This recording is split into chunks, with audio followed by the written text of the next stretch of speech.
Star Wars 7x7, episode 1935 today. A former Imperial TIE fighter pilot shares his perspective on why the Empire lost the battle against the Rebellion, and it becomes very illustrative of the differences between the Resistance and the First Order in live fire. This is Resistance Briefing Season 2, Episode 3. Punch it!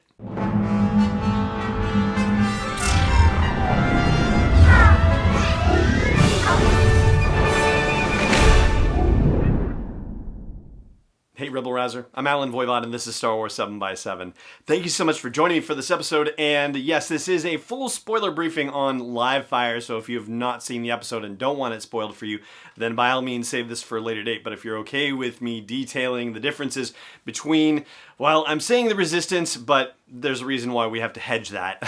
But the aces, if you will, of the Colossus and the First Order, well, let's dig right in. Now, as I said at the end of the last Resistance briefing, this particular episode focuses on the fact that Jarek Yeager is now the squad leader of the aces. He's being appointed that by Captain Doza, and he's doing so that way they can get some combat training. I mean, they've had racing training because, you know, that's what they do for fun on the Colossus, or what they did when it was on Castellon.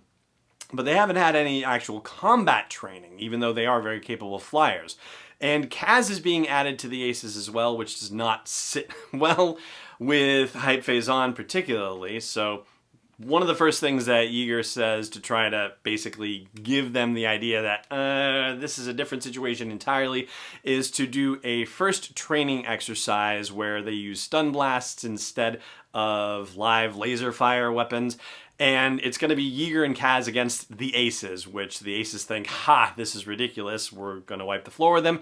And naturally, it doesn't work out that way. In fact, Yeager and Kaz wipe the floor with the aces, much to Hype Phase-On's chagrin, and he actually decides he wants to blow this joint at that point. But the big problem is that the aces are flying not as a team. They are basically every pilot for themselves, and that's ultimately what cost them the friendly match in the training exercise, which, you know, Griff Halloran points out, and one of his fellow pilots says, I didn't know you Imperial TIE fighter pilots cared about each other, and he says, yeah, we didn't, that's why we lost. And sure, that's one way of looking at it, I suppose, but you can make a case for other things like Death Stars being blown up, and, you know, come to think of it, wasn't there enough left of the Imperial Star Fleet at the Battle of Endor that they still could have fought against the Rebellion and destroyed all the ships that were there? I mean, I feel like that might have been the case, but I guess they just panicked when the Death Star got blown up, but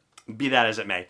This is one former Imperial pilot's perspective on why the Empire lost, and you know, in a way, it's a legitimate one, and it's actually going to come to bear on the First Order's pilot training, which we will talk about in a moment. But for the purposes of the aces, who don't want to join the Resistance, and Yeager says, I'm not trying to get you to join the Resistance, I'm just trying to get you to be able to do a better job of protecting the Colossus.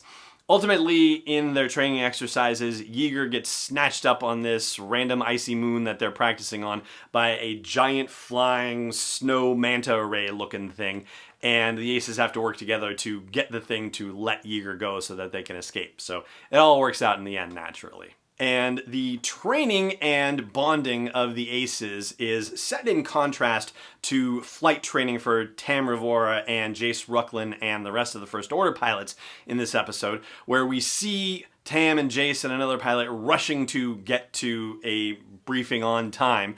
They're late because Rucklin couldn't find his helmet, but naturally Tam is the one who's going to get blamed for it because she's the one who arrives last. Lieutenant Gallic is going to be, you know, sending them on a test run where she's launching drones, and it's a live fire exercise because they don't use stun blasts in real battles, so already it's more dangerous in the First Order. And whoever destroys the most drones is going to be named squad leader. Well, Tam is the natural best pilot here and destroys 2 out of the 3 drones. Jace tries to swoop in front of her to kill the last one, and unfortunately gets shot by Tam accidentally. She's not trying to shoot him. He just flew right into her path to try to get the drone and got shot for his trouble. And his controls are out of whack and he can't do anything. He's flying now on a collision course with the Star Destroyer that they're stationed on. And Tam actually goes to rescue him, manages to redirect his path so that way he doesn't crash into the Star Destroyer. Commander Pyre is watching this exercise and tells the lieutenant that, oh, you got a real hero on your hands. And this is something that we kind of hear as an audience and think, well, that's a compliment, that's a good thing.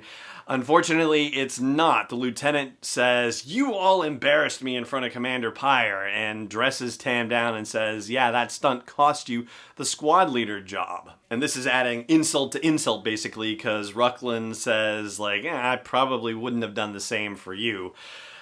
Honest, at least. But according to the lieutenant, this is not what First Order pilots are supposed to do. The First Order pilots are supposed to be all about survival of the fittest. And if someone is too weak and dies in service of the First Order, well then so be it. Ultimately, they want to cull the weak because that way the First Order is going to get stronger. They don't tell us who is ultimately named squad leader, but I don't think Rucklin's getting it either. And this essentially is another straw for the metaphorical camel's back, right?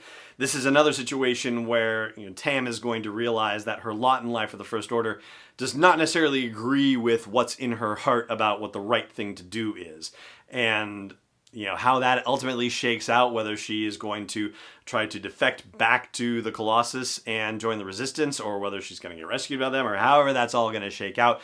Well, ultimately, it sounds like she is being driven, heart and mind at least, more and more into the ideals of the Resistance, but not necessarily as an actual physical take action about it just yet. And that just about does it for our consideration of live fire, but there is one other thing I want to mention for your consideration, and then we'll also talk about what's coming up on Resistance right after the break. Stay tuned.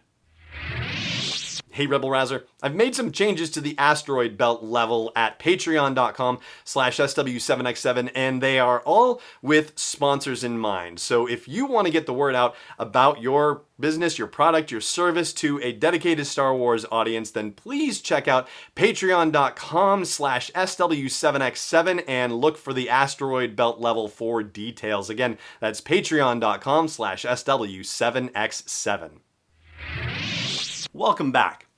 So, we don't know where the Colossus is. That's the thing that I want to flag. There's an unidentified ice moon where the Colossus Aces conduct their combat training exercises, but we don't know where it is, and we don't know where in space they are. So they've managed to jump to hyperspace away from Dakar, but where they actually ended up, that's still a bit of a mystery. And as we are now officially passing into that space where we're potentially between The Last Jedi and The Rise of Skywalker, we might still be in Last Jedi timeline space, but hard to say for sure. Yeah, the curiosity about where they are in this post-Last Jedi space is kind of mounting for me, at least. So we are going to learn where they're headed in next episode, but unfortunately it's a brand new planet. It's not something that's been identified anywhere. Celsor 3. The episode is titled Hunt on Celsor 3, and the details of it are that the pirates are volunteering to find food for the Colossus, but Kaz doesn't trust them for some reason, and so he and Torra also decide to go out on the hunt, and they run into big problems. This is as much as we're being told about the episode. So what kind of big problems? Well, that could be meant one of two ways. Of course, it could be big like this giant snow manta ray big, which was about, 20 times the size of any of their ships, or it could be First Order big. Hard to say for sure, but be that as it may, we will find out soon enough when we do our next Resistance briefing, which should be next week or so, something like that. For now, though, that's going to do it for this episode of the show. Thank you so much for joining me for it, as always, and may the Force be with you, wherever in the world you may be. This podcast is not endorsed or sponsored yet by Lucasfilm Limited, Disney, or 20th Century Fox. It is intended for entertainment and information purposes only. Star Wars, the Star Wars logo, all names and pictures of Star Wars characters, vehicles, and any other related Star Wars items are registered trademarks and/or copyrights of Lucasfilm Limited or their respective trademark and copyright holders. May the Force be with them. All original content is copyright 2019 by Star Wars 7x7. We hope you love it.